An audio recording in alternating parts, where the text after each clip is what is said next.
Hi, I'm Sienna Sinclaire, and welcome to my naughty diaries on stripping. Today, I will be going over me and stripping, my career choice in my early 20s. This video is for anyone who is interested in learning about, strippers and just about their past and what they've done today. If you want to write a subject on it. It's also anyone just interested in my life and how I got started in the naughty business. And also for anybody who might be thinking about getting into stripping. It's just a helpful video. I'm not here to judge or to tell you what to do. It's just how I got started and kind of like how it got me to where I am. Okay, let's get started. Any questions? So I got started in stripping late. Most people start around 18, 20, 21. I did it when I was 25.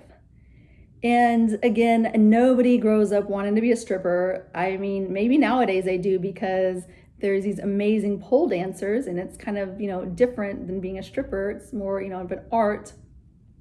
But everybody gets into it for money. It doesn't mean that once they get into it, they don't love it and they can't turn it into a career, which is something I did. But majority of people who get into stripping, it's for money. And I'm about the money, and that's why I got into it.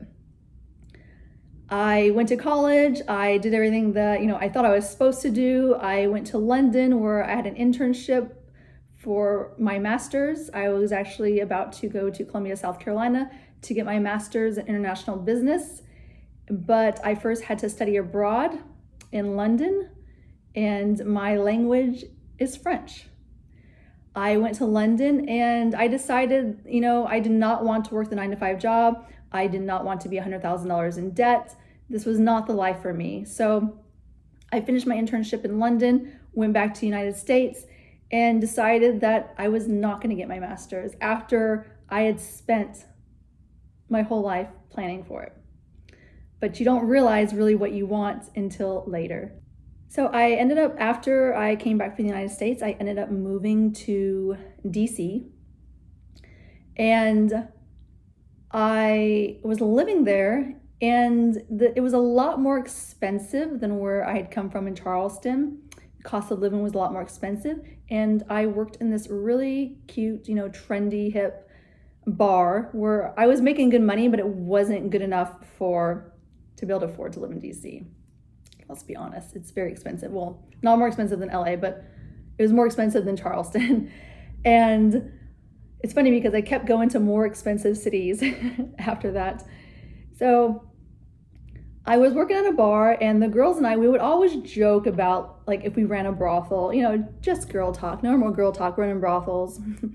And I would always say, I would be the madam because that's what I want to do. I want to be in control. I always, want to own my own business and be the boss. I never want to be the person beneath. I want to be the person above and the person on top. And I'm the dom. So we were just going over things, and I was telling them that money wasn't cutting it for me, and I didn't want to have to leave. And one of the girls said, why don't you go to the strip club down the road? It was literally 2 blocks. Camelot, some of you may know about it, in DC, and apply for a cocktail waitressing job there because you'll make more money as a cocktail waitress. So I did it. I went over there and I applied for a cocktail waitressing job, and she was correct. I did make more money, but I wasn't making as much as the dancers, and I still wasn't making enough to cover the expenses. So I remember one night, like, a light bulb went off in my head, and I was helping this guy, and he had maybe two or three strippers sitting down in the booth with him.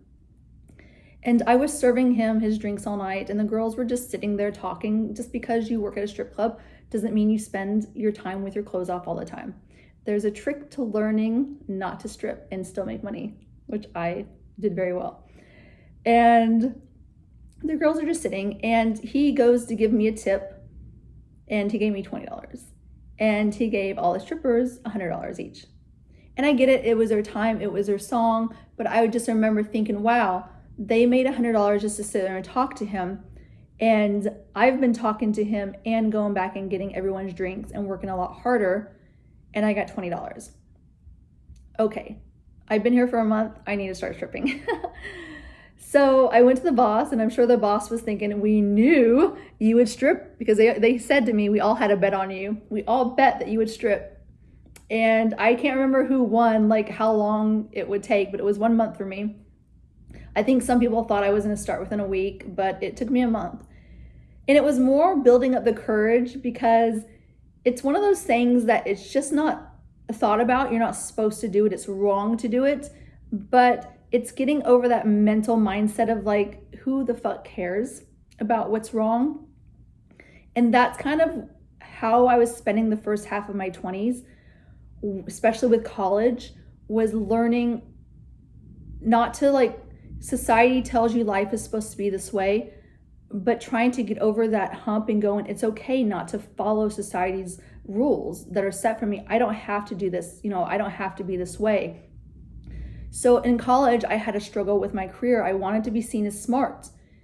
And one thing I learned is that it doesn't matter that you have a book in front of you or that you're going to this college. People can tell you're smart just by talking to you. Because I worked as a cart girl and I worked in a bar, and I was doing jobs where you might think the girl's dumb. And it was very hard for me to work those jobs because I didn't want to be seen as dumb and taken the wrong way. I wanted to be seen as intelligent, because I am. And also, this was just not me, but I had a lot of fun doing it. I was making a lot of money.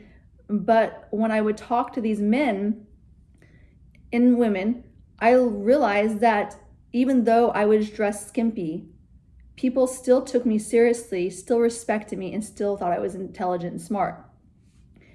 And I even got like job offers, from the golf course, men who were saying, yes, you're very intelligent, would love for you to come and work for us. But again, like I said, it wasn't something I wanted to do. So it was getting over that first hump, and then getting over the next hump of, oh my gosh, stripping, all these negative thoughts of strippers. And it's just not where I thought I was going to go in life. You just don't think that. But once you start stripping, you can't go back. You can't go back. You either need to be able to look at yourself in the mirror, or you shouldn't do it at all, because you can end up hating yourself and going down the wrong path. And luckily, that is not what happened to me. Stripping opened me up to what I'm doing today. It was life-changing for me. It was something that liberated me. And I know that there's many other girls who have been in the sex industry who can say the same thing. A sex worker is very liberating. And you can ask yourself, well, how is that? Why is it liberating? What is it about it? It's the one place in the world when you're at a bar, it's different, It's the one place in the world where you get to tell a guy no, and you have the power. I'm not saying you can't have it outside the strip club, but you have full control, dominance, power over men. It's very liberating to be able to say no, especially if you're someone who's been abused mentally or sexually, and you didn't have the power back then to say no, but now you have the power to say no. So it can actually be healing for many people in the sex industry, because now you have men that are trying to touch you or trying to do things to you, and you say, no, I have the power here. And it's also very empowering for people who have body issues. For me, it's not that I had body issues. It's just that I didn't get naked all the time in front of people. And when I finally did, again, it's this power trip almost that you get when you get naked in front of these men, and you see how vulnerable they become and almost powerless they become. And how many people will worship you or just think you're amazing for stripping, and an appreciation of the female body and how beautiful it is, and to see people throw money at you. It's very empowering.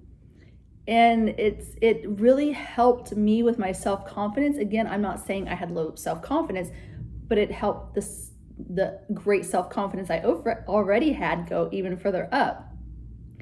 Because it was just this empowering thing. You have men who, when they're at nightclubs, they treat you like shit sometimes. You're at a bar and you're just like, no, I don't need a drink. Well, you're not pretty anyway. who the hell do you think you are? Just guys who think you're there for them at a bar and have these power trips. But it was just very different in a strip club.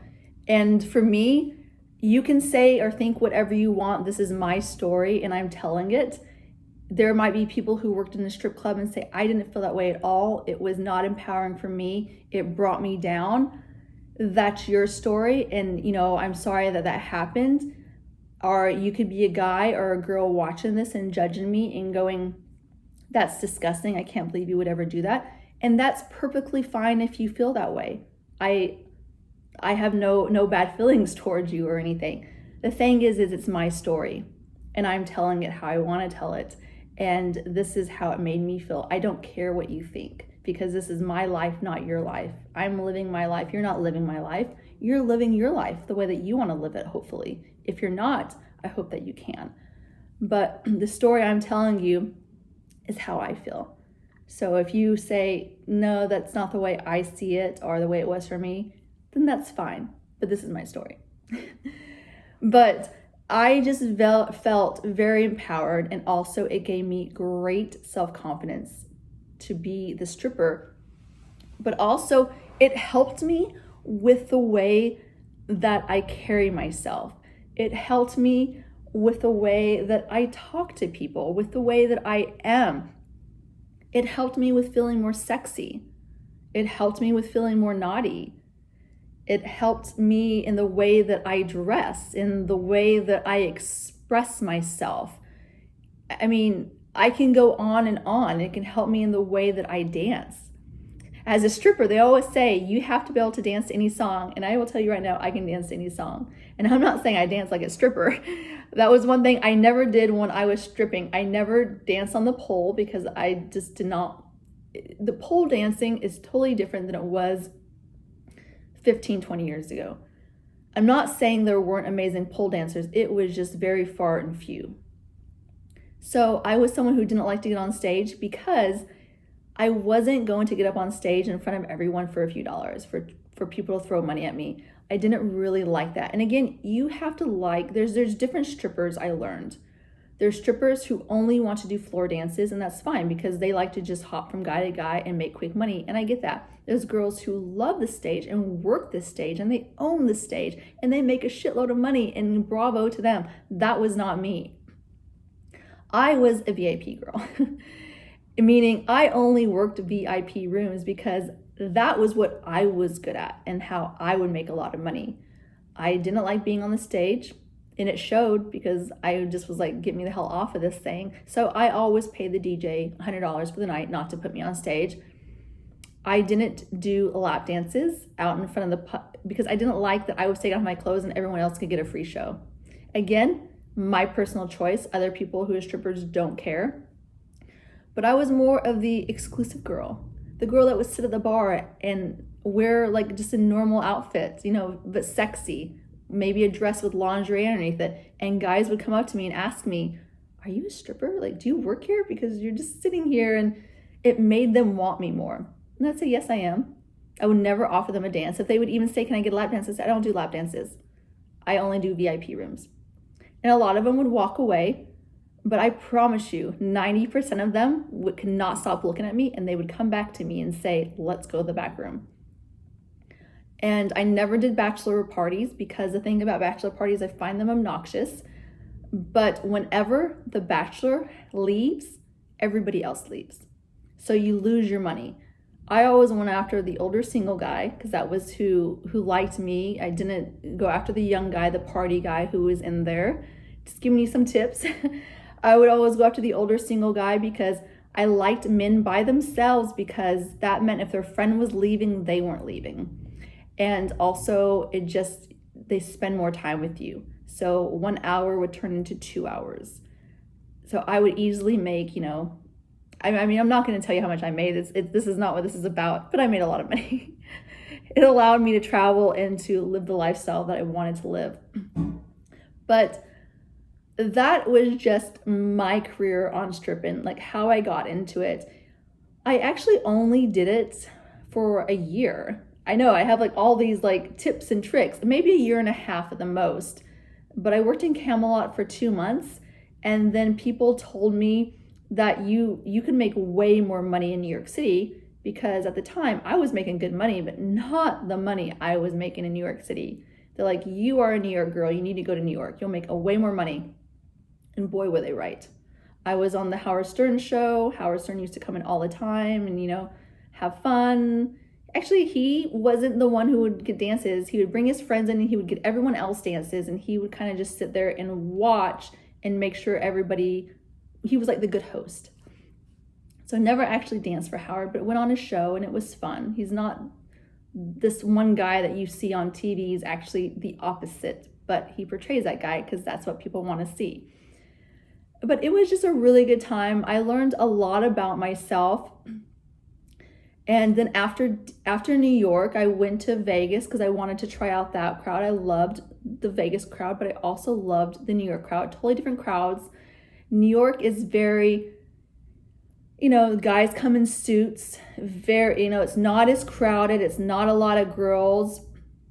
They're more about getting the VIP rooms, champagne, having dinners, bringing the girls for dinners, just kind of staying there all night long is what it is, bringing clients there, just very VIP. But Vegas is different. But funny thing about it is the two markets are exactly the same. I made the same exact money in both of them. Vegas was more fast-paced, way more girls, way more guys coming in, just guys coming in and out, turnover really fast. That's why I tried to always single in on the single older guy, because it was about staying longer rather than just hopping from guy to guy. But the reason why I didn't stay long is because the one thing about the sex business is you can make a lot of money with it and turn it into a business, which is what I've done. When I went into stripping, I was doing it because I wanted money. I wanted to travel, and travel I did. I was traveling all over the world and coming back and making money, saving up, buying property, paying off my car, paying off my student loans, just doing stuff, finally like saving up for a business. That was my goal.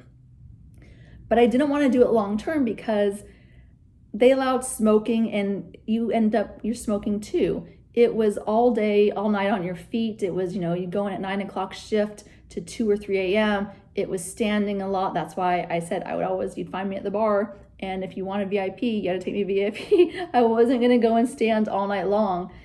I never wore stripper heels. I wore regular shoes. So everyone always thought I was shorter than the strippers. I'm like, guys, come on, look at the feet.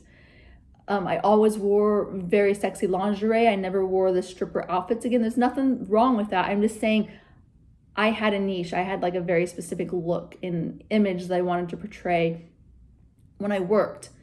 And again, everyone has their own thing, and you should find your thing. If you are looking to be a stripper, don't just go into a strip club and go, okay, they're wearing stripper heels and these are what the girls are wearing, so this is what I'm going to wear. Stand out, be your own person. Find what you're good at. If you just want to do floor dances, don't be afraid to say, I don't do VIP, or I don't get up on stage, or listen, I'm only a VIP girl. Find out what you like the most and makes you the money, and do it that way. Don't try to conform and do what everyone else is doing. We're all unique in our own way. And guys, there's going to be guys that say no to you. You cannot take offense to it. Just as if you went to a bar and you're looking around the room and a guy comes up and says, hey, how are you doing? And you're like, I'm not interested in you. It's the same thing at a strip club. A guy, when he comes in the beginning, he does have the power in the sense that he can say no to you. But once you are stripping, you have the power to say no, don't touch me, etc. But don't get your feelings hurt when a guy says no. I knew a lot of girls that would do that, and that's where it can be hard on your ego if you're someone where the guys aren't saying yes to you. I had a girl that came to New York with me, and she just didn't do well in New York. She was in Camelot, and she's like, you do really well in New York. I don't do well here. I'm going back to DC. I just told her I was making really good money and to come try it out, and it didn't work for her. So you kind of need to know your market, know what you're good at, know where you make, your best money, and be your own person. And I love going to strip clubs. Even today, I'm a strip club expert. Whenever I'm with a group of friends or, a group of men, I'm like, when we go in here, this is how it's done. Tell me what you like. I'll get the girls. We'll get VIP. I'll make it very easy. You sit back, you relax, and we're all gonna have a good time. So that was just my career in stripping and how it got me to where I am today. Like I said, I was only in there a year and a half because of it just was a lot on you, like mentally, and traveling. And I would have to work if I traveled to New York, if I traveled to Vegas, I'd have to work 10 days because the first 3 days or 4 days you're paying off your plane ticket, your food, your car rental, your hotel. So the first 3 to 4 days, you're not making any money. You're actually paying it off. So girls who just flew in for the weekend, I'm like, how are you doing that? Because you got to make a lot of money and really work yourself. So that's why I would always do 10 days, because the first 3 to 4 days, you're actually paying, and your house fees. There's all these fees that even comes with working at a strip club, gas. So you're paying off your fees, and then the last 6 days is where you're making your money. So these are things that you have to think about. And then I would go 10 days on, 10 days off. Because as a stripper, you need to take a break. Mentally, you just do. You just do for your sanity. I mean, there might be some people like, I have no problem doing it every day, and that's fine. But for me, 10 days on, 10 days off, that way I'd come back feeling refreshed. Because I feel like if you do it every night, you just kind of get like, you might get like mean or something, like just, you don't want to go there with negativity towards people. You want to go there refreshed, going, okay, I'm ready to do this again. Because you are going to have bad nights. You're going to have nights where you make $300. You're going to have nights where you make $5,000 in my case. And those nights that you make $500, $300, they suck. They really do suck. And then you go home going, well, nobody liked me. No, but you can't think that way. You cannot think that way. There's just nights that are just not going to be in your favor. That's why it's like I had to do it for 10 nights, because I'm going to have those negative nights. But I hope that, watching this, you learn something about me, learn something about the stripping world. If there's anything that you want to ask me, you can comment below, or you can just DM me or email me. I always get back if it's a real question. If it's something obnoxious or stupid or rude, I'm absolutely not going to respond back to you. And also, I'm going to delete you because I don't have time for negative people. I don't have time for that shit. But even though I only lasted a year and a half in the stripping world, it was because as much as I love strip clubs, it wasn't for me with the smoking and, like I said, being on your heels. It was really hard on my feet. My ankles in my 20s were killing me, and it was just really hard. So, but I took what I learned from that world, the stripping world, and I applied it. I got into other naughty stuff, which I'll talk about in other episodes. And I don't want to give it all away, but it's where all the steps that I took from stripping to doing adult work, to writing my naughty guides, etc., has all gotten me where I am today. And I want to be that person, that amazing person that I am, without having those experiences. And I would never take back stripping for a second. Even though I wasn't crazy about doing it, I did love it. But it just, I had better jobs that I liked in the naughty business, which I'll talk about. And that's the thing about it. Working in the naughty career, I think you should try different things out to find out what works for you, because there's something from porn stars to escorts to strippers to sex coaches that are going to fit you. They don't work for everybody, So find what you're good at and go with it. And there's people in the stripping business who they were living literally paycheck to paycheck. They have nothing to show for it, and guys are living off of them. I saw it. It was very common, unfortunately, and sad to say, but don't be that person that goes into the stripping world, because it will suck you in and spit you out. You have to go in with a plan, be determined. Don't waste your money. Don't waste your money, because you saw with COVID.